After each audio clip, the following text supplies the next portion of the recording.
కాదు సార్. ఈ కులాలకి అధికారాన్ని ఎవరిస్తున్నారు? మీరే గదా! బీసీలే గదా! అదే ఆ! అవును. ఆ! డెమోక్రసీలో ఉన్నాం మనం. మీరు బ్యూరోక్రసీలో సుదీర్ఘకాలం పనిచేశారు.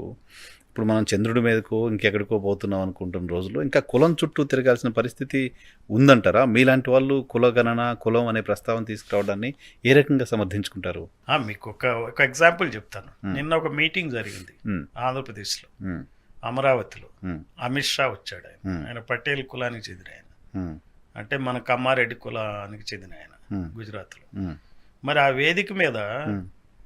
తెలుగుదేశం పార్టీ ప్రెసిడెంట్, రాష్ట్ర పార్టీ ప్రెసిడెంట్ హ్మ్. పల్లా శ్రీనివాస్ యాదవ్ కనపడలే. హ్మ్. మరి బీజేపీ పార్టీ ప్రెసిడెంట్ పురంధరేశ్వరి కనపడింది. హ్మ్. ఏమిటని అని చెప్పండి. మరి లోకేష్ ఎట్లా కనపడతాడు? లోకేష్ స్థానంలో పల్లా శ్రీనివాస్ యాదవ్ కూర్చోవాలి కదా హ్మ్. కనీసం. హ్మ్. హ్మ్. మరి ఎక్కడుందండి ప్యారిటీ?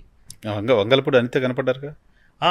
అదే అంతవరకు బ్యాలెన్స్ చేయగలిగారు. హ్మ్. ఆమె హోమ్ మినిస్టర్గా డిజాస్టర్ మేనేజ్మెంట్ రిలేటెడ్ సబ్జెక్ట్ కాబట్టి ఆమె ఉన్నారు. హ్మ్. సో మరి ఇక్కడ ఒక పార్టీ ప్రెసిడెంట్ లేడుగా, హుహు. హుహు. రాష్ట్ర పార్టీ ప్రెసిడెంట్. ఆయన హ్మ్. ఎక్కడైనా కనపడుతున్నాడా మీకు?